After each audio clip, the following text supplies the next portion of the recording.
మీ business ఏదైనా మీ ఊర్లో promotion చేయాలంటే అది సుమన్ టీవీతోనే సాధ్యం. ఇప్పుడే సంప్రదించండి.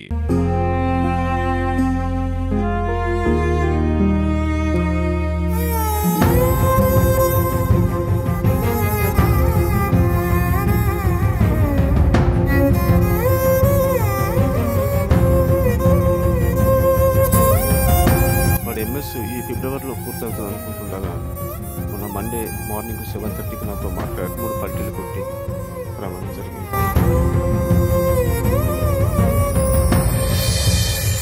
నమస్తే, welcome to Suman TV. Nizamabad జిల్లాలో దారుణం చోటు చేసుకుంది. ఉన్నత చదువుల కోసం వెళ్ళిన నీరజ్ అనే వ్యక్తి తను ఇవాళ శవమై తిరిగి రావడం అనేది జీర్ణించుకోలేకపోతున్నాం అంటున్నారు వాళ్ళ కుటుంబీకులు. సో నీరజ్ వాళ్ళ తండ్రి ఉన్నారు, శంకర్ గౌడ్. ఒకసారి వారితో మాట్లాడడం. అంకుల్, మీరు చెప్పండి, అంటే నీరజ్ ఎప్పుడు వెళ్ళడం జరిగింది? ఉన్నత చదువుల కోసం మీరు అతన్ని పంపించడం జరిగింది యూఎస్కి.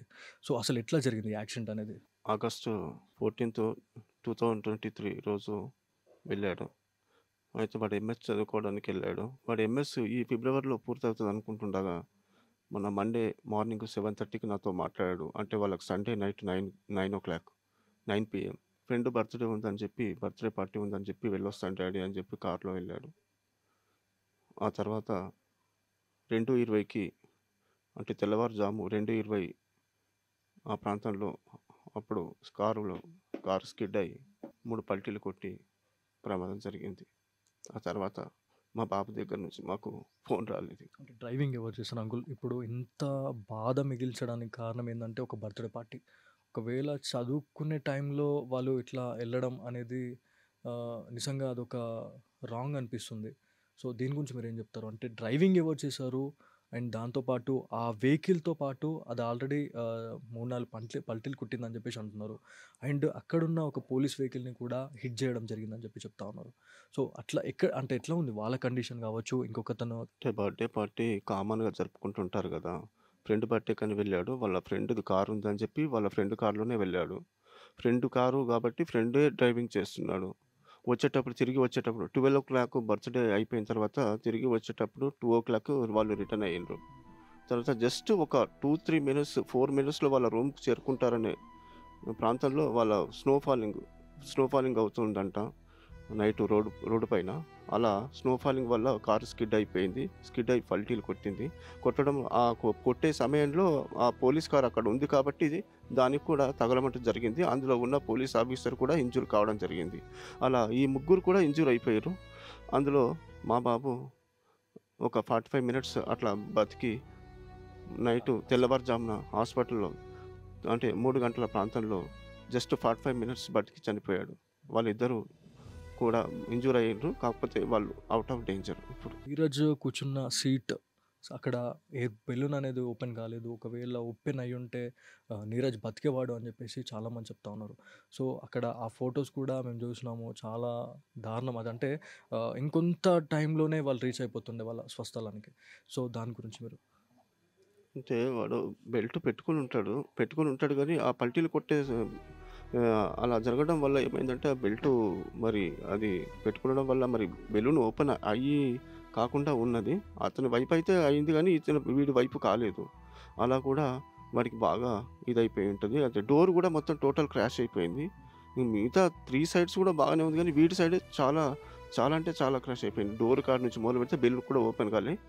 అలా జరిగిపోయింది. ఉన్నత చదువుల కోసం చాలామంది తల్లిదండ్రులు చాలా ఆశలతోని బయట దేశాలకు పంపిస్తూ ఉన్నారు మంచి మంచి చదువులు చదవడానికి. కాకపోతే ఇట్లాంటి ఇన్సిడెంట్లు జరగడం అనేది చాలా బాధాకరం. మళ్ళీ ఇంకోటి ఏంటంటే మీరు కూడా ఒక టీచర్ అని చెప్పేసి మాకు తెలుస్తూ ఉంది. సో మీరు ఏం చెప్పాలనుకుంటున్నారు అంకుల్? అంటే ఈ మధ్య కాలంలో బర్త్డే సెలబ్రేషన్స్ అనేది తప్పు కాదు, కాకపోతే సిచ్యువేషన్స్ ఇట్లా వచ్చినప్పుడు మనం ఏం మాట్లాడలేం. సో ఇది వాంటెడ్లీ అయింది కాదు, లేకపోతే ఇంకా ఏదో ఎవరో చేసింది కాదు. సో దీని గురించి అంటే స్టూడెంట్స్ అన్నప్పుడు కొంచెం అట్లా జరుపుకుంటున్నా అక్కడ కల్చర్ అలా ఉంటుంది కాబట్టి జరుపుకుంటున్నారేమో. వాళ్ళ పబ్లిక్ రిలేషన్స్ పెంచుకోవడానికి అట్లా వెళ్ళిరేమో. కేవలం స్నో ఫాలింగ్ వల్ల స్కిడ్ అయింది తప్పితే వాళ్ళు ఏదో కారు వేగం అని చెప్పలేము, మనం కారు స్పీడ్ అని చెప్పలేము. అలా తెల్లవారుజామున అలా జరిగిపోవడం వల్ల ఓన్లీ స్నో ఫాలింగ్ అని అనుకుంటున్నాను నేను. అయితే వీళ్ళు కూడా కాకపోతే తొందరనే రిటర్న్ అయ్యారు. జస్ట్ 2 అవర్స్లో రిటర్న్ అయ్యారు కానీ ఇక పేరెంట్స్ విషయంలో గానీ, ఇక అది ఆ విషయంలో గానీ వాళ్ళు కూడా కొంచెం ఆలోచించాలి. కాకపోతే అంటే మా బాబు 2 అవర్స్‌లో రిటర్న్ అయిండు. వచ్చి పడుకునేదే అంతే ఇంగ. 2:30కి వచ్చి ఇంట్లో పడుకునేది అంతే. 2:20కి అట్లా జరిగిపోయింది. ఆ రోజు చివరి రోజు అంటే ఇవాళటి రోజు తను కళ్ళు మూయడం జరిగింది. ఆ రోజు ఏం మాట్లాడారు? అంటే ఏ టైంలో కాల్ చేసినారు మీరు? ఆ రోజు మండే మార్నింగ్ నేను బ్రేక్‌ఫాస్ట్ చేస్తున్నా, స్కూల్‌కి రెడీ అయినా. ఆ టైంలో ఫోన్ చేశాడు. ఫోన్ చేసి సో, అతను కుకింగ్ చేసుకున పోతున్నాడు. కాకపోతే వెంటనే కాల్స్ వచ్చినాయి వాడికి. కాల్స్ వస్తే బర్త్‌డే ఫంక్షన్ అని కాల్స్ వస్తున్నాయి డాడీ. ఫస్ట్ వెళ్ళొద్దు అనుకున్నాను. కాకపోతే కాల్స్ మరీ వస్తున్నాయి కాబట్టి వెళ్ళాలనుకుంటున్నాను అన్నాడు. నేను చెప్పాను, "వద్దు నాన్న, ఎందుకు నాన్న నైట్‌లో వద్దు డాడీ" అని చెప్పిన. అయితే వాడేమన్నాడు, "దగ్గరే కదా డాడీ, మా ఫ్రెండ్‌ని తీసుకొని వెళ్తాం. మా ఫ్రెండ్ కార్ ఉంది. మా రూమ్‌మేటే. ఇద్దరం వెళ్తాం" అని చెప్పి కేవలం ఇద్దరే ఎళ్ళిర్రు. అయితే కారే కదా అనుకున్నాను. అంతేగాని ఇంకొకటి నేను అది ఊహించుకోలేదు. అలా జరుగుతదని నేను ఊహించుకోలేదు. ఇప్పుడు 1 వీక్ అవుతుంది. మృతదేహం ఎక్కడి వరకొచ్చింది అనే దానిపైన చాలామంది వెయిట్ చేస్తా ఉన్నారు. అంటే ఉన్నత చదువుల కోసం వెళ్ళిన క్యాండిడేట్ వల్ల ఒక శివమై మళ్ళీ రావడం అనేది చాలామంది నిజామాబాద్‌తో పాటు బోధన్ ప్రాంత ప్రజలు కూడా చాలామంది కన్నీరు మున్నీరవుతా ఉన్నారు. అంటే ఇంత మంచి క్యాండిడేట్ వల్ల లేరు అనే లోటును చాలామంది గుర్తు తెచ్చుకుంటా ఉన్నారు. అంటే ఒకవేళ తను చదువులు చదువుకొని మళ్ళీ వచ్చిన తర్వాత ఆయన ఒక మంచి స్థానానికెళ్ళేవాడు. సో, దీని గురించి మీరు మేము గూడా కలలుగన్నాం సార్. చాలా కలలుగన్నాము. మా బాబు, మేమందరం కలలుగన్నాం. మా కలలు నిజం జేసుకోవడానికే వెళ్ళాడు వాడు. కానీ అది మధ్యలో ఒక 2 మంత్స్ అయితే ఎంఎస్ అయిపోతానంగా ఇలా అవ్వడం మాకు చాలా చాలా బాధాకరంగా ఉంది. సో, మార్చిలో వాడు ఏదో ఒక రకంగా జాబ్ వెతుక్కుంటానన్నాడు. సో, ఆ విధంగా అయిపోయింది. ఇంకోటేంటంటే ఈరోజు సాయంత్రం అంటే రాత్రి 6:30, 7కి మన హైదరాబాదు రాజీవ్ గాంధీ ఎయిర్‌పోర్ట్‌కి వచ్చేస్తుంది. రోజు అంటే ఎన్ని డేస్‌కి ఒకసారి కాల్ చేస్తా ఉంటుండే? అంటే చదువులు చదవడానికెళ్ళిన క్యాండిడేట్ అంటే ప్రతిరోజు నైట్ కాంగానే మా పేరెంట్స్‌తోని మాట్లాడాలనే ఒక ఇదుంటది. ప్రతి ఒక్క కొడుక్కి ప్రతి ఒక్క కూతురికి కూడా అదొకటుంటది. ఎంత ఏ బాధొచ్చినా కూడా నైట్ టైమ్‌లో కాల్ చేసి మాట్లాడితే ఆ రిలాక్సేషన్ అనేది వేరే ఉంటది. సో, ప్రతిరోజు అంటే ఎప్పుడెప్పుడు కాల్ చేస్తా ఉంటుండే? ఏ టైంలో ఎక్కువ కాల్ చేస్తుండే మీతోని? ఎవ్రీ డే 7:30-8:30, 9 వరకు అంటే మార్నింగు 1 అవర్, 1 ½ అవర్ మాట్లాడుతుండే వీడియో కాల్‌లో. అండ్ ఆల్సో నైట్ గూడా 7-8, 8:30 వరకు అంటే 1 ½ అవర్ అంటే టోటల్లీ ఒక డేలో 3 అవర్స్ మాట్లాడేవాడు. వాడికి ఫ్యామిలీ రిలేషన్స్ అన్నా చాలా చాలా ఇష్టము. వాళ్ళ మమ్మీ అన్నా, డ్యాడీ అన్నా ఎవరికైనా ఇష్టమే మమ్మీ, డ్యాడీ అంటే. కానీ వాడు ఇంకో ఒక సెపరేట్ అనమాట. అంటే ఫ్యామిలీ రిలేషన్స్ అంటే చాలా ఇంపార్టెన్స్ ఇస్తాడు. కాబట్టి వాడు డైలీ 3 అవర్స్ అన్నా మాతో మాట్లాడేవాడు వీడియో కాల్‌లో. సో, వేరే వాళ్ళంటారు, "మా బాబు మాట్లాడడు, మా పాప మాట్లాడది. ఏదో 5, 6 డేస్‌కోసారి ఏదో మొక్కుబడిగా చేస్తారంటారు." కానీ మా వాళ్ళు అలా కాదు సార్.